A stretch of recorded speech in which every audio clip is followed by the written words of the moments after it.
Thank you very much for the generous introduction. You say my books give great pleasure to many readers. Sometimes when I look them up, I'm not sure whether I have the pleasure. Knowledge changes, so much ideas change. I used to think that clothing was the height of fashion, but ideas, of course, are very much part of the fashion industry.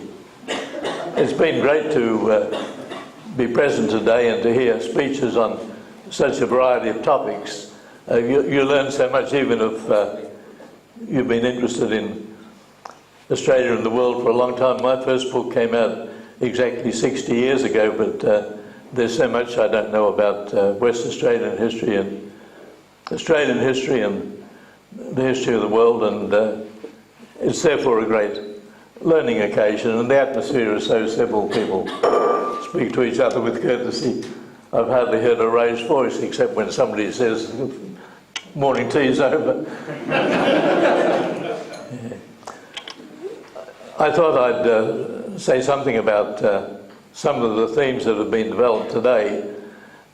I'm not sure what I say will be adequate because some of the arguments are new to me, and the diversity of topics covered today is quite staggering.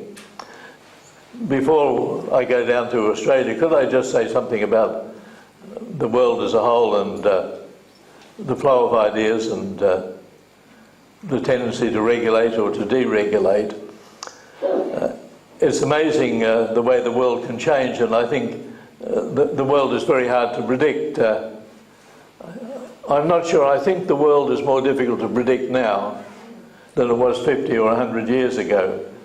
When I turn over in my mind epoch-making events of the last 60 or 70 years ago, I think how many of them were not predicted even by specialists, or if they were predicted by specialists, the specialist was very quiet in his predictions. I mean, if you were looking at the world in 1960, who would have predicted at the start of the world, if you were very well informed, that the counterculture would arise and that the Green movement towards the end of the period would become strong, the feminist movement would become strong? I think they were very difficult to predict. If you formed yourself a team of experts with research assistants and Australian Research Council grants, and you said in 1970 what's going to happen to the world, it would be interesting to know, and there are some very good economists here who may possibly contradict me. Who would have predicted at the start of 1970 that that would become perhaps the most inflationary decade since the Napoleonic Wars or thereabouts? It seemed at that time that economics was so much in control, that economists were in control, and people said, I think quite rightly, that economics was the most advanced of the social sciences, and yet here came this remarkable phenomenon, rapid inflation accompanied by, that was when stagflation, wasn't it? It was also the word. And unemployment stood aside that serious inflation. And if you brought together all the talents in 1980 and you said, tell us what's going to happen in the world, it would be interesting to know how many of them would have predicted that at the end of the 1980s communism would be in disarray, the Soviet Union would be breaking up, the semi-captive lands of Eastern Europe would be liberated, the Cold War, which had mesmerised the world for almost half a century, would be over, that China would be moving into that indescribable mix of authoritarian and libertarian attitudes, and you could go on in the 1990s. The world is it's just very difficult to predict. And one of the problems when you're a historian is that you divide the world into periods, and you look, as we've been looking today, at Australia between the gold rushes in 1851 and, let's say, the beginning of the Depression in the 1890s. We say, well, that's got a kind of unity, and we almost see it, think it was predictable, and that people at the start of that period could see a large number of those events eventually flowing forwards. And I suppose it would be very difficult to predict in the 1890s what would happen in Australia in the next 50 years. And likewise in 1950, who would have predicted the changes in ideas, the changes in the status of industries and so forth and so forth. On the world as a whole, having said that, I'm going to say something that's a semi-prediction. Firstly, I'm not sure whether the move towards deregulation, towards globalisation, towards freer trade, I'm not sure whether it will continue or not. It's just very hard to say. I think it depends heavily on peace. The world from, let's say, 1900, when the First World War began to seem a little likely, until about 1970 or 1980, the prospect of war or the prospect of war, so pervaded people's minds and their views of the future. And if you're in a nation or an alliance and you believe that a war might break out, well, the emphasis is heavily on protectionism, isn't it? You've got to be as self-sufficient as possible. You've got to have industries that are important in arming you in war. You have to try to ensure that you've got an adequate food supply. And that period lasted for a very long time, and it was very much one of the major sources of the belief in protectionism and regulation, not only in Australia but in so many parts of the world.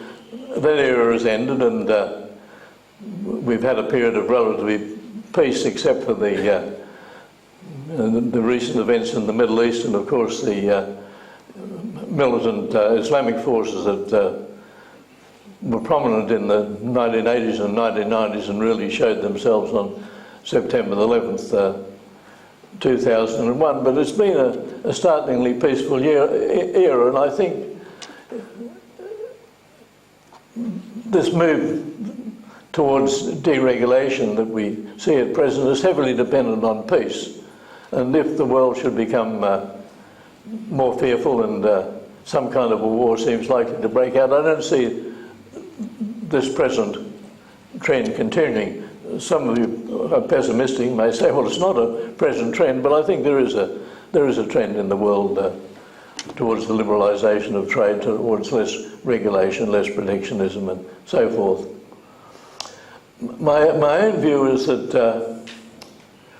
the belief in freedom and free enterprise incentives, the right to do what you like in your own interest and in the public interest, that's a very basic idea, and in the 1930s that idea seemed to be on the way out, and those of you who read Keynes's book, John Maynard Keynes and the General Theory, will see the pessimism that he shared, that maybe the world is entering a new era of authoritarianism and collectivism, and capitalism is on the way out. But that prediction didn't come to pass, and now many people say that collectivism, authoritarianism and so forth, they're ebbing, and in 50 and 100 years' time they will be no longer so powerful. I'm not sure whether that's so. I think collectivism is also a basic idea, whether you believe in it or not, the idea that there's some kind of equality, that there's the idea that we do best in groups, the idea that people who do very well shouldn't be taken much notice of and shouldn't be paid the $1 million that we heard about this morning. But basic ideas don't necessarily die. They sleep and then they revive. I suspect somewhere in the world some new form of communism will become powerful for a while, or some new form of socialism. It will explain away all the failures of the Soviet Union or Chairman Mao's regime in China, and it will attract large numbers of the young and large numbers of idealists, and it will have mileage for a time. I would be astonished if that doesn't happen. What form it takes, I don't know, but I say that thinking how good it is that the world in many ways has taken a turn for the better. One of the PhD students said to a few of us yesterday, it's remarkable that the standard of living of so many million people in the world has improved in the last 20 years. You know, one doesn't know how many people have had a substantially improved standard of living in China, but you know, it might be 900 million. It's possible, isn't it, in the last 25 years. The number in India is much smaller, but still quite startling. Those are remarkable events, and I think many things that have happened in Australia are good events. Whether freedom of expression has increased or not increased in Australia, you can't be sure. It's a very fragile thing. Freedom of expression and political correctness is a very powerful movement, and has got almost the force of religion in many departments within the universities. Having said that, let me move on to many of the interesting things said today.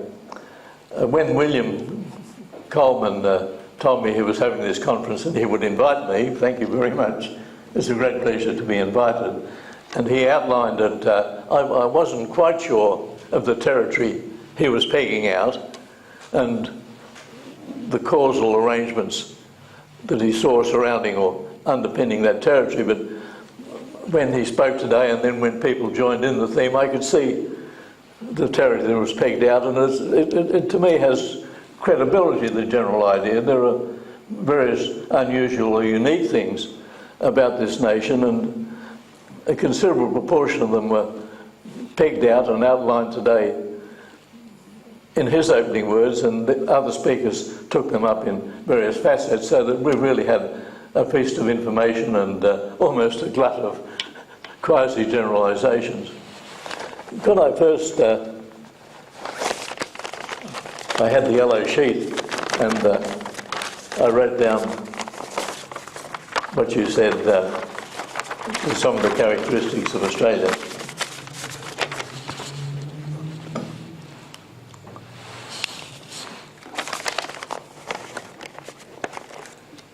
A tightly regulated labour market, there's no doubt about it, and in some ways it's changing, but it's been there a long time in Australian history, hasn't it? It's not something that's new. If you start a convict system, it's a tightly regulated labour market, by definition. Even when Eastern Australia had given up, or almost given up, the wish to receive convicts, Western Australia, the economy being depressed, said, well, let's have convicts. That's purchasing power poured into the economy, and they came here. It came with a lot of regulation of the labour market in which the convicts took part. And likewise, regulation of the labour market was here very early, because assisted migration, with the government choosing the migrants, became very much a part of Australian life as soon as the convict system began to fade and free migration became important. A very high proportion of the free migrants of the 19th century, except those who came in the 1850s, came as assisted migrants. And they were chosen according to certain formulas because the government paid their way. The ships to Australia were very much regulated, and I think it was probably safer for a long period to be a free migrant making a long voyage to Australia than a free migrant making the short voyage across the Atlantic to North America. And as somebody said today, we've still got the point system in migration. It's still very much attached to a regulated labour market. The gold rush, of course, began with labour regulations. I think one of the most ingenious things in Australian history took place in 1851, when in Sydney the news came that gold had been discovered on the other side of the Blue Mountains at Ophir, not far from the present cities or towns of Bathurst and Orange, and the government didn't know what to do, and their first thought was to regulate the labour market. They thought shearing is going on here, or it's going to begin here. The wharves need people, the schools need people. How do we stop people rushing across the Blue Mountains? And they immediately regulated the labour market. They said that they must buy a licence. The licence was very expensive. They had to probably carry a certificate from their past employer saying that they were excused from service. It was very much a regulated system. The idea was that since most of them wouldn't find gold, they wouldn't have enough money for the dear licence fee, and they'd go back to their former jobs. It really was a very clever system of regulation. Unfortunately, it was copied by the Victorian government because it worked in New South Wales, and the system still existed in 1854 when people were crossing the world to Victoria to dig for gold, found that it was much harder to fine gold than previously, they still had to buy the licence, and there was no longer a glut of jobs in Victoria. But regulating the labour market was very much a part of Australian history. I could go on, but one of the great achievements, I think, of the 19th century in Australia was to set up compulsory education. Victoria was probably the first, and from the 1st of January 1873 in Victoria, all children over the age of 6 had to go to school, free, compulsory and secular education. And unfortunately, it hasn't really been completed, and there are many Aboriginal communities in Australia and some non-Aboriginal communities where education is certainly not compulsory. And I wonder what the people and the pioneers of 1873 would say if they thought education is not regarded as seriously as they regarded it. But compulsory education is regulation of the labour market, isn't it? In those days, child labour in an industry where so many people lived on or near the land, child labour was important. The children were there when the fruit was on the trees, the children were there to shoo away the birds.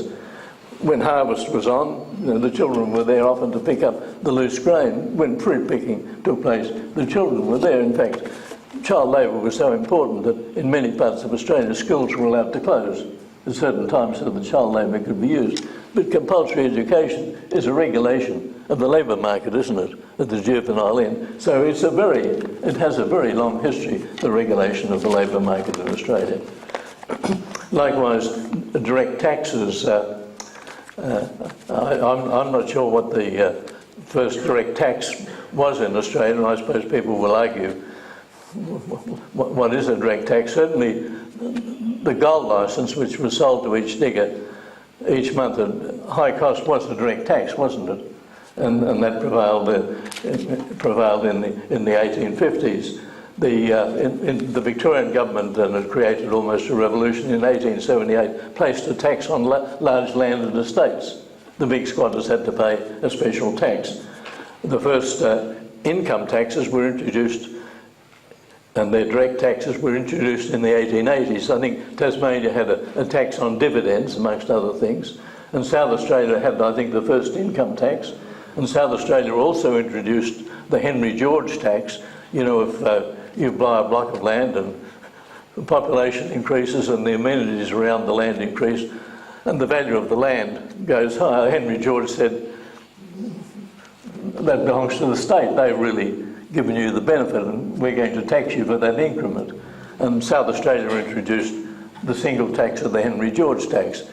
It was, so many people favoured it. The early members of the Labor Party were single taxes. They tend to say, well, you've got us wrong, but they were single taxes. They believed you only needed that one tax and you needed no others. And of course, by the 1890s, the direct taxes became more and more common, and in the early part of this century, the income tax. You mentioned means testing. Means testing came in very early. If you wanted to go into a benevolent home or an old person's institute, there was a means test in the 19th century. One of the great forms of welfare legislation was the old age pension, and New Zealand introduced it in 1898, and New South Wales followed in 1900, and Victoria in 1901. And eventually there was, I think, before the First World War, a Commonwealth-wide old age pension. It was the first in the British Empire, the New Zealand old age pension. And I looked up the other day how the New Zealand government introduced it. And of course, when you're doing something as revolutionary as that, you have a means test. And the means test was carried out so carefully in New Zealand that you had to go before a magistrate and give all the details of your income, heavy penalties if you gave the false income. And of course, in those days, it was a very bold thing to do. Think of all the people who throughout their life had saved money and had a little nest egg, and they were told that because the nest egg was a bit large, they weren't going to get the old age pension, but others who'd saved nothing were going to get it. It's a very divisive piece of legislation.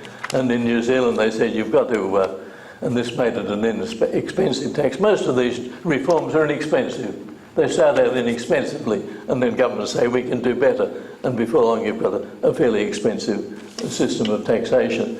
You had to be in New Zealand a member of the workforce for 25 years. There were certain exemptions if you went overseas briefly and so on. You were exempt. But it said simply it was to reward you for all the taxes you'd paid as a member of the workforce in the past. They were indirect taxes, of course, you'd paid.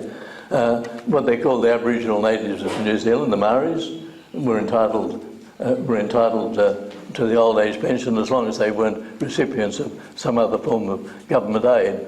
But it was very strictly mean tested. It was only £18 a year, not a large sum, but of course very valuable if you were poor. So means testing is pretty old in Australia. The third point that you mentioned was federation of facade. Did I hear you correctly? Yes, it's an interesting phrase that we have this federation, but in some ways it's a facade, and I can see I can see the power in that argument. My view, and there was a very interesting discussion this morning when John Nethercote had the platform about the number of states. I think somebody said that we got the right number of states. I'm inclined to say that our federation became a facade before it existed. My own view, and you may disagree, is it is very strange that we have this federal system, the essence of which is because so many regions have different resources, different people, different climates. Each region should be able to have its own parliament and decide what policy best suits that. The last state or colony that was created in Australia was 1859. In 1859, when so little was known about the resources and the climate of this continent, that's when the last state was created, the state of Queensland. And Queensland then had only a tiny population. Aborigines, unfortunately, were counted, but the European population of Queensland was very small, and here became a state. There's no state being created since in the United States. Many states have been created since 1859, even in Canada. And states have been created since 1859, and I myself think, well, the people don't want it. Northern Territory had a chance 10 or 15 years ago to become a state, and they decided not to, and why should they, being such beneficiaries of what Canberra gives to them? But my feeling is that if Northern Territory does become a state, the argument in North Queensland is far more powerful. Whether North Queensland will then take up the agitation, I'm not sure. The big problem for North Queensland is where do you have the capital? You know, Townsville versus Cairns is as difficult as Melbourne versus Sydney was in the 1890s, and history is made out of differences, insoluble differences like that. But I really think that here is this vast area in the tropics. 40% of this continent is in the tropics. 50%, if you like, is tropical or subtropical, and there's not one fully fledged seat of government in that area, and that's the part of Australia that faces Asia, where we're told that our future lies, and there's a lot of evidence suggesting that this is so. Now, you may disagree with that, but I think our federation was born half-baked, with only states occupying a relatively small part and the cooler part of the territory. Much could be said about what's happened since 1901. Uniform taxation in the Second World War was a blow to the federal system, and still is. I think the essence of a federal system is that each part of it has to accept responsibility, and the fact that they don't accept the responsibilities for a large part of their revenue is a denial of what I see as one of the basic principles of democracy and effective government. So I see your argument there. There's a sense in which federation has been a facade. For a long time I've been on Commonwealth government committees and so forth, and when I think of some of the people I've sat on committees with, I might not agree with them, but the talent, the sheer talent, and sometimes the cunning of them stands out. Well, I've been on committees with Nugget Coombs, a West Australian, an enormously talented man, Sir John Bunting, who was the head of the Prime Minister's Department under Menzies, a tremendously able man. Peter Gill's grandfather was the State Public Servant of Victoria, Sir Ronald East, who was the head of State Rivers and Water Supply. He really was a a powerful man and very, very competent. And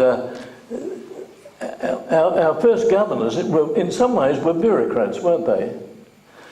Governor Phillip was a bureaucrat. He had his orders from London. Macquarie had his orders from London being so far away and a governor having to improvise, but a large part of their duties were what we would call bureaucratic duties. And very, very early, the Australian people who were interested in the welfare of their nation, they thought that we should make the most use of our bureaucrats. In Victoria and New South Wales, by the 1850s, they were building railways. The railways became state or colonial owned, and they became very big enterprises. And I suppose the biggest business enterprises in Australia, the biggest by far business enterprises in Australia, by 1890 were the New South Wales and the Victorian government railways. And they were very difficult to manage. And the political interference was on an enormous scale, with local members going to the Minister of Railways and saying, why haven't we got a new railway station here, a new line and so on. And in the end, in Victoria and New South Wales, they called for the bureaucrats. And instead of the Minister for Railways being in charge of the railways in the full sense, Victoria in 1884 set up its commissioners of railways, bureaucrats who were in charge of running the system within government rules and lines, but the bureaucrats eventually had an enormous amount of power. In some ways that was good for the system, I think, but it's an interesting comment, isn't it? That in what then were two of the most vigorous democracies in the world, they would say this important power we're taking away and we're giving it to bureaucrats. Of course, the railways became a terrible problem. Their political power was so large, so many electorates in Victoria and New South Wales in the period before compulsory voting had a large railway contingent, and the railway men very often voted. And when you had only 40 or 50% turnout at the poll in the years before compulsory voting, there were large numbers of electorates where the decision could be made by the railway vote. It was really an acute problem. In Victoria, they decided to take all the railway men of the normal electoral roll and give them a couple of electorates for themselves so they would be less damaging in their demands for government intervention and higher pay. I mean, it's a very interesting Australian phenomenon.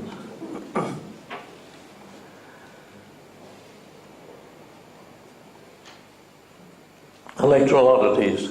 Number 5, I forget the phrase William Coleman used, but electoral eccentricities or bohemianisms or strangenesses, unusual facts. There's no doubt about it, that they are, and have been, like these others, there for a long time.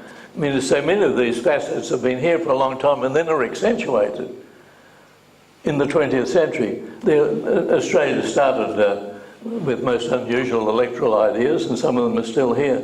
You know, most of the early parliaments were 3-year parliaments.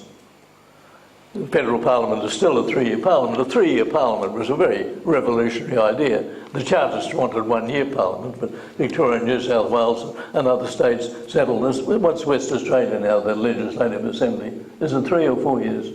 4, it's 4 years. Yes, the trend later. Victoria moved in the 1980s to 4 years. I'm in favour myself of 3-year parliaments. I think it's a great privilege for the electors to say after 3 years rather than 4 years, or 5 years as in England, we've had enough and we'll have another election. The secret ballot, of course, was an Australian invention. It used to be called, when it reached the United States and so many other parts of the world, they called it the Victorian ballot or the Australian ballot. In its time, a revolutionary idea. Victoria and South Australia were head and head, and I think Victoria introduced it by just a few weeks earlier. There's a tendency in Victoria to think that because of the representations and the protests on the goldfields and the Eureka Stockade, that this was the most powerful force making for democracy in Australia. But South Australia had no goldfields, no Eureka stockade, but just as powerful there were the forces making for democratic innovation in the 1850s. So it's an old tradition in Australia, this tradition of experimenting. Compulsory voting, which you mentioned, is an interesting one, isn't it? It was introduced in, I think in 1924 in the Federal Parliament by a Tasmanian senator named Herbert Payne, P-A-Y-N-E, and I've read his speeches in the Federal Parliament. He said this will be the great educator of the Australian people. Once they're forced to vote, they'll take an intense interest in politics and vote more intelligently. Well, some people, not all, have argued that has not yet come to pass, but I won't argue with them. But the most unusual idea. This is interestingly, if I were an Aboriginal, I would be indignant that it took so long for most Aborigines to receive the vote, but compulsory voting was one of the obstacles, wasn't it? Once you introduce, nobody thought of it at the time, once you introduce compulsory voting, it makes it very difficult if you've got people in dispersed places, large numbers with no education. This is one of the reasons that delayed electoral justice to the Aborigines. The rise of the Country Party, which you mentioned, that is a most unusual phenomenon. Some people say it's the only surviving, flourishing agrarian party in the Western world. That's a remarkable thing, isn't it? The Country Party, or the National Party as it's now called, its first manifestation was in Western Australia in 1913, just before the First World War. Was it called the Settlers? A name like that, something like the Settlers League. And they set up a political party. All the other states followed them, and by 1920 every parliament, including the Commonwealth Parliament, had Country Party representatives. The Country Party started out as a free trade party. It was quite understandable when Mr Mackay made his harvesters and Mr Justice Higgins said we must make the harvester a bit dearer if necessary so the employees will have a decent wage. It was really a tax on farmers. It wasn't the harvesters. They were the people who had to pay the tax so that the employees in Sunshine could have a better deal. And this happened so often that the farmers said, well, you know, we should be in Parliament pressing our own case. There's no doubt about it that if you look for impoverished people in full work, impoverished adults in full work in 1914, there would be more impoverished farmers than there were impoverished factory employees, just by the nature of things. Of course, there are also wealthy farmers. So here comes this Country Party.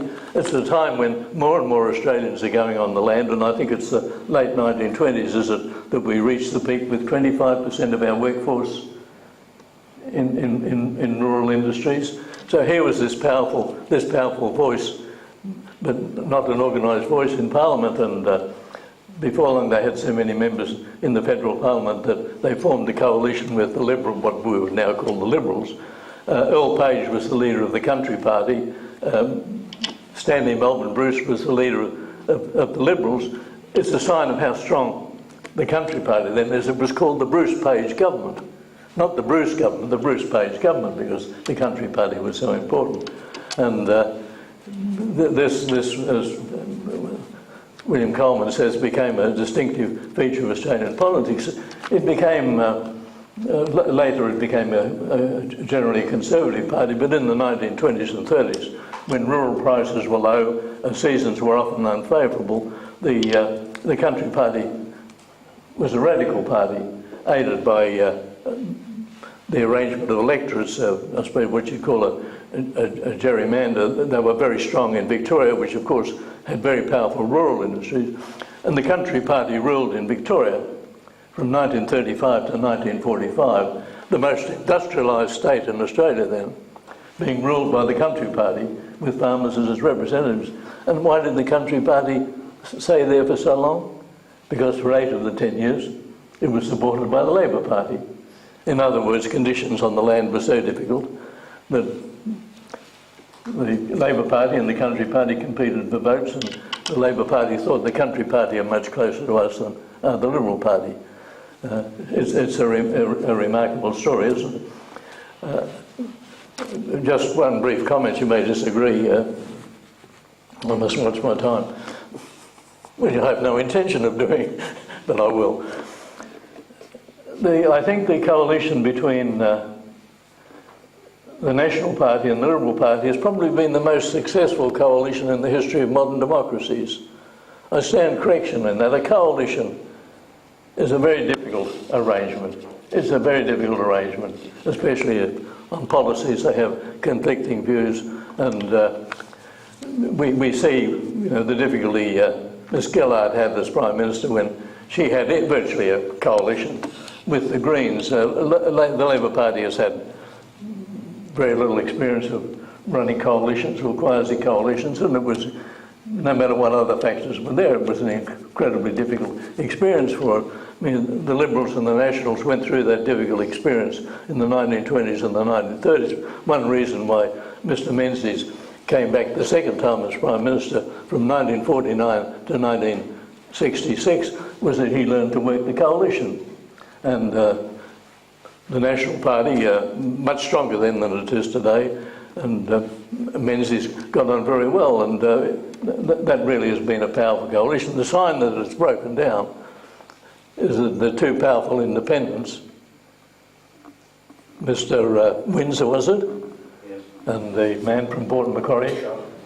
Mr Oakeshott. Isn't it amazing how quickly we forget these powerful men? The fact that they supported Labor is a sign that the coalition was beginning to break down. After all, they were elected in the belief that they would stay coalition supporters. But that's another story. National broadcaster, that's an interesting one. That's a recent thing. All the others, their seeds lay in the 19th century, and the seeds have grown. The national broadcaster is a creation, of 1932 and 1934. I didn't realise you would have it on the list, but I can see now why it is on the list. It's interesting. It's presumably created by a Liberal government, Lions, based presumably on the BBC. I think starting with a licence fee, so it was listener subsidised to start with, but I think the licensing fee has long since gone. That was entirely taxpayer supported. But that is an interesting innovation, isn't it? I suspect, but I could be wrong, since the news proprietors, then so powerful in Sydney and Melbourne and every state, since the news proprietors quite clearly didn't want an ABC, it was justified on the grounds it would be a very small organisation. That's how these great Goliaths set out, and would be a great supporter of cultural activities rather than news gathering. But it's an interesting phenomenon. Compulsory super, well, there's not much can be said about that. It is a recent innovation. Compulsory super on a considerable scale. It's an interesting innovation, isn't it? It's a very short-term scheme at present. A large proportion of people decide when they get 65 or retirement age to take it out. A very large proportion take it out, don't they, in a short space of time. So it's not really an aid to their retirement, but it's a kind of a Christmas present. Half subsidised, if I'm correct, by the federal government, and the rest is in effect the loss of their salary. It's a recent innovation and I can't comment on it, but there it is. 8 was the regulate the regulated education sector. Did I get that right? I mean, it is a characteristic, isn't it?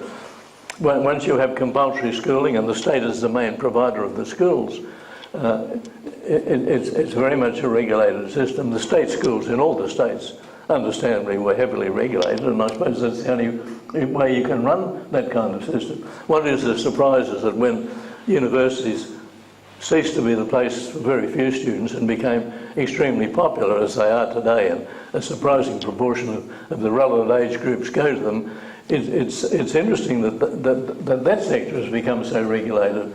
After all, it was virtually unregulated. The university sector was virtually unregulated for a large proportion of its life. It was in the state sphere of influence, and the state did nothing to regulate it. The idea was the university should be self-governing.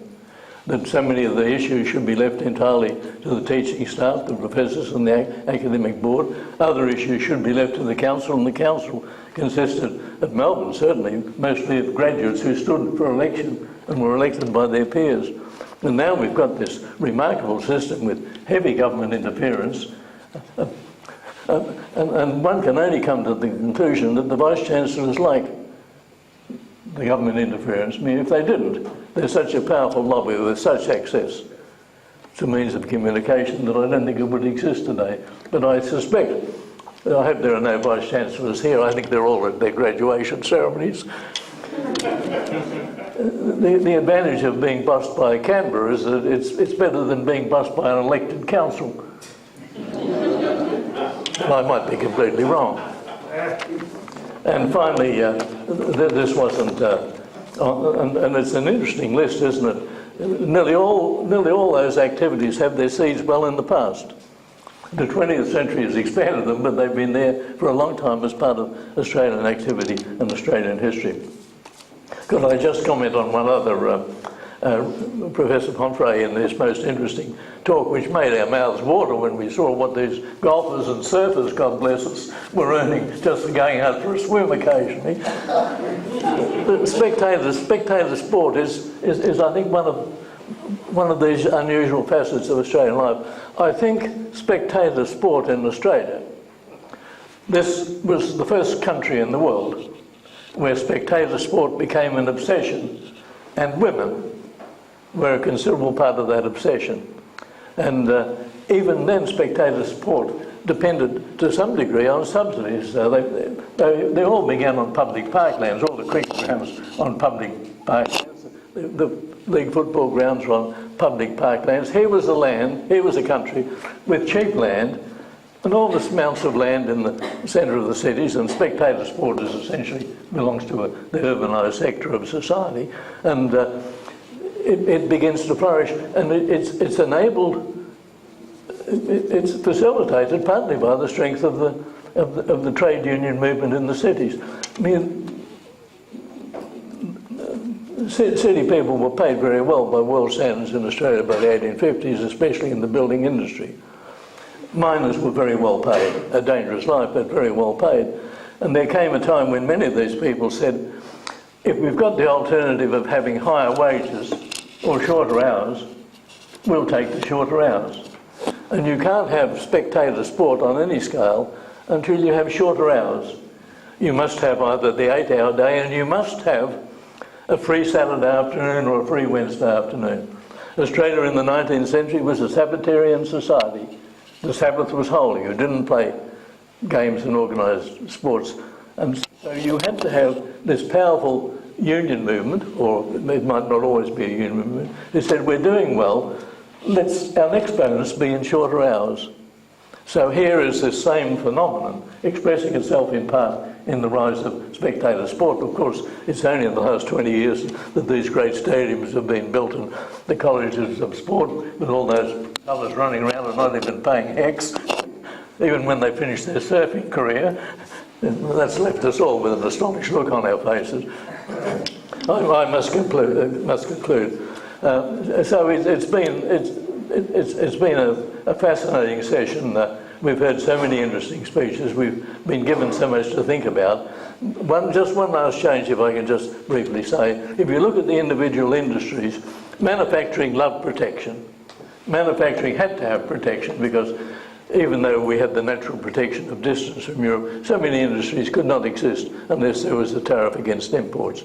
And when eventually we had about 30% or more of our workforce in manufacturing, a large proportion simply depended on protection. And as Peter Gould said in his paper, you know, once you protect the industry, people say, well, why not a bit of it flowing off into the workers? And so we have increased emphasis on government regulation of wages and conditions and so forth. The decline of manufacturing has been very important, hasn't it? In some kind of lessening of the power of the regulators. Likewise, the decline of the rural workforce. The rural workforce, like manufacturing in the last 60 or 70 years, has declined dramatically. The rural workforce has declined dramatically because the rural sector has been always, or nearly always, an avid applier of the new technology.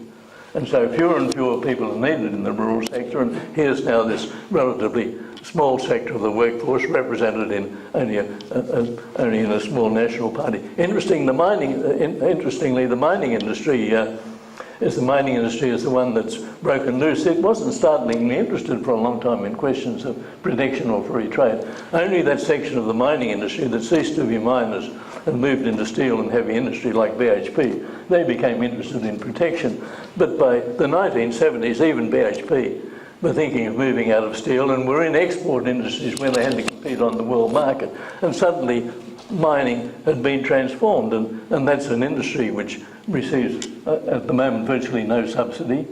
You know, it has fly in, fly out. There are no mining towns calling for government support for schools and hospitals and so forth. It's a great transformation. Interestingly, in this federal society, I think much of the credit for the power of the mining industry, especially in Western Australia and Queensland, does not go to the federal government. It goes to the state governments. And that to me is a very powerful argument for the states that this industry, so important to our nation at the moment, and especially in the last 5 years, owes so much to state legislators who believed something could be done, as distinct from federal legislators who weren't quite sure what was going on, and if it was, tried to stop it. Thank you very much.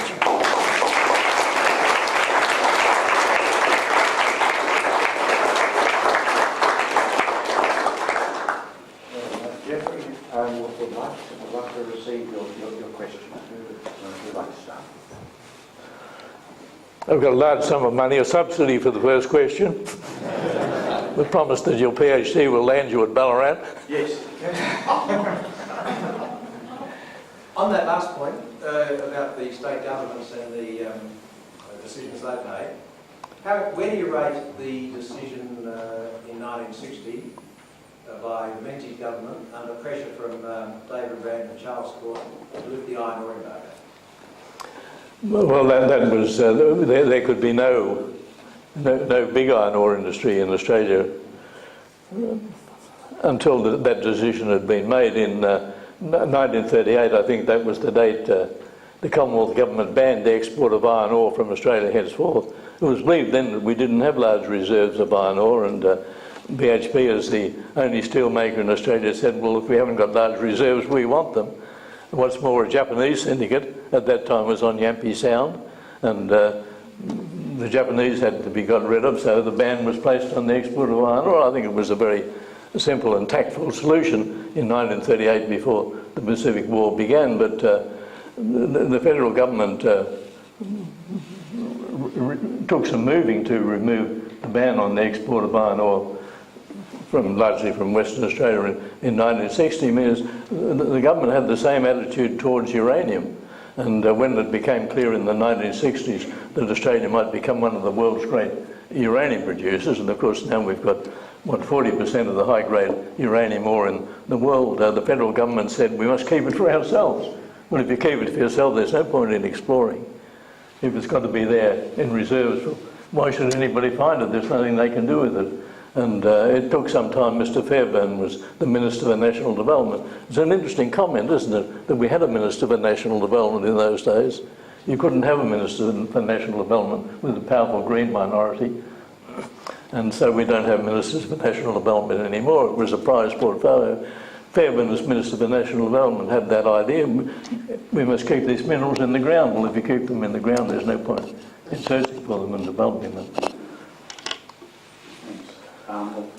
Elena? Professor Blainey, you mentioned briefly the opportunity on our doorstep in Asia. I was wondering if you could extend that point and give a brief coverage of the strengths and weaknesses that Australia faces in the non-mining industries to respond to that opportunity. It's quite clear that when East Asia became economically more developed and became a large-scale buyer of Australian raw materials and especially minerals, that we were much more advantageously placed than we were 100 years ago. Then the order for more minerals would have come from Europe. and we've got a freight disadvantage to Europe. It's a big advantage for Australia, isn't it, that our great coal exports come largely from North Queensland, that our iron ore exports come from northwest Australia. Bulk shipping has made a huge difference to the iron ore industry. If we had those little 2,000 tonne ships still prevailing, we wouldn't be able to sell iron ore to China or Japan at a reasonable cost. So that technology has played very much in our hands. I would think that, well, the evidence is unmistakable. 1967 was the first year when Australia sold more exports to East Asia than to Britain. A great transformation in our commerce. The multiplication since then has been on an enormous scale. I mean, one assumes if we're efficient, now that services are the great employer of labour, one will assume that in the services industry, Asia becomes our great potential market. To some degree it is in the university sector, it's an exporter, isn't it? But you've got to be efficient, and I think while protectionism has declined dramatically in primary and secondary industries, it's still very powerful in tertiary industries. There's a lot of protectionism still in the professions. Canberra naturally is a protectionist city. There are so many tasks that Canberra could farm out to India and Hong Kong, but not on your life. So they say if you can't compete, you must close down if you're a place like Mannkal, but if you can't compete in Canberra, you're all right. Nobody will make you. Yes. Professor Blainey, you said at the start of the I hope nobody's reporting me today. You said at the start of the talk you think prospects of free trade, deregulation are under threat by prospects of war.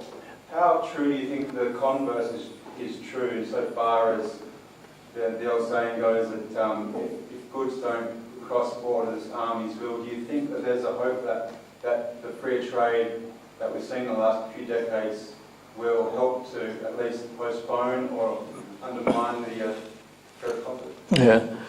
I hope I've got your question correctly. It was when free trade was the dominant ideology, and the great majority of economists in the Western world were free traders. One of their strong beliefs, expressed most eloquently by John Stuart Mill in the 1840s, was that the more free trade you had between countries, the less chance of war. And that belief was ardently held. I think there was a little bit of truth in it, that if countries trade, they get to know each other a bit better. Not necessarily, but they get to know each other a bit better. But you can't take that argument too far. If heavy trade between countries gave you a strong chance of peace, why is it that most wars are fought between neighbouring countries? So I think the free traders put too much emphasis on that theory. I think the threat of war will be here for a very long time. It may not be nuclear war, but it will affect the whole world for a very long time. You may disagree. The sad thing is that people don't accept war fulfills a function. I don't mean the psychological function or anything like that. It solves problems. It's the last resort. I mean, that's a terrible thing. It's a terrible way. But until people realise that war serves a function, which a very large number of intellectuals do not accept, they won't be looking for a better way of solving the problem. I mean, virtually every government in the world believes that the last resort it must go to war, doesn't it? It's not going to hand its independence to some committee of the United Nations or the World League of Peace Lovers. It's the dilemma we face. You know, the glory of the Western world has been the independence of so many nations and what has come from that independence. But the price of the independence is that you don't submit to a world government or an international arbiter. Many of these dilemmas are insoluble, but the dilemmas have been vital to the world's history. I hope I'm not being discouraging. After all, you'll be here long after I'm gone. Professor Blainey, it's been a real privilege to have such a learned and brilliant appreciation of our deliberations today. Please join me in thanking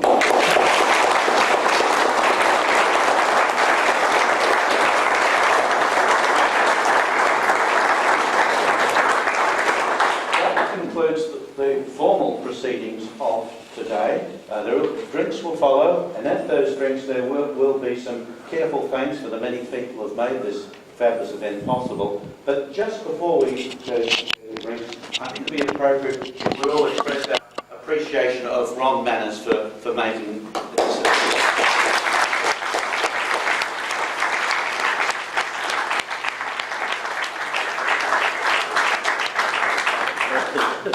Geoffrey, thank you. I can't resist.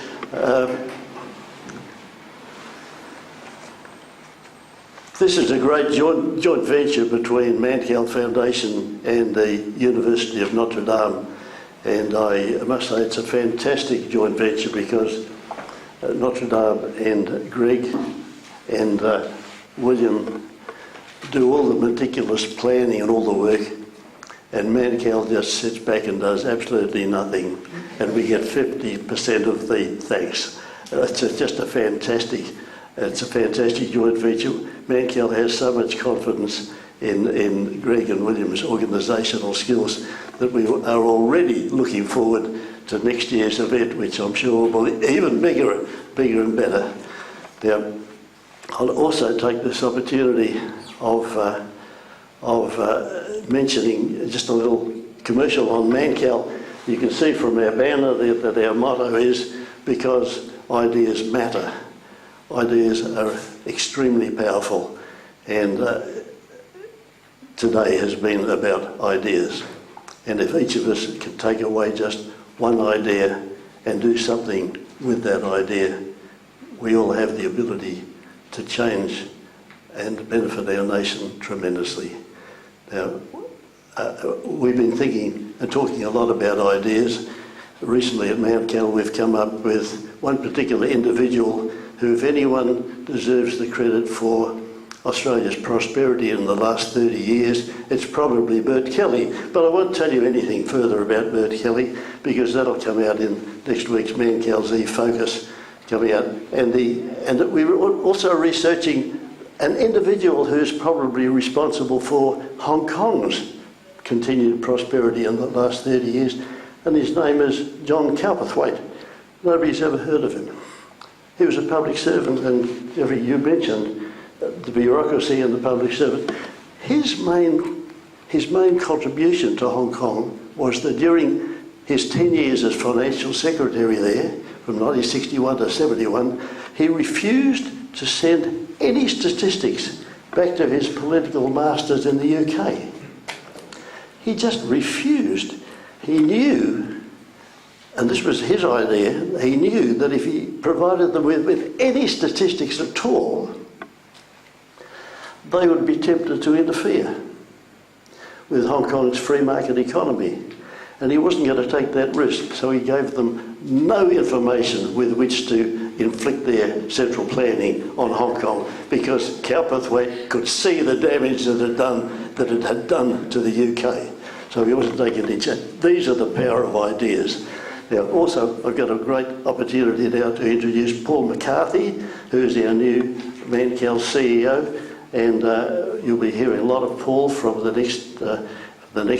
from now on. He's part of our wonderful Mannkal team that's charged with doubling our effectiveness, particularly in the next 12 months. So there's a lot of Mannkal people. Paul stands so he can be identified, that we know who we're going to call upon to achieve our goals for this coming year of doubling everything. So we've got a great Mannkal team here tonight, so over drinks, talk to Paul, talk to Becky, talk to John Hyde, talk to John Corset, talk to Ashley, talk to Robin, talk to any of the other Mannkal team here, ask about our plans, ask about the wonderful event we're running on the 30th of October at the Celtic Club, to which you're all invited. It's the launch of the World Economic Freedom Index, and in that event we will see how Australia has fared in the last 12 months, whether we've gone up this year or whether we'll drop another 5 points on the scale as we did last year. I'll leave you with this thought of thanking tremendously the University of Notre Dame, to Greg and to William,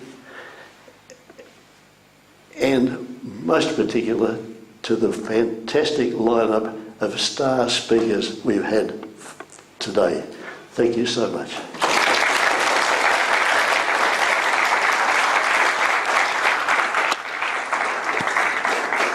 To the bar!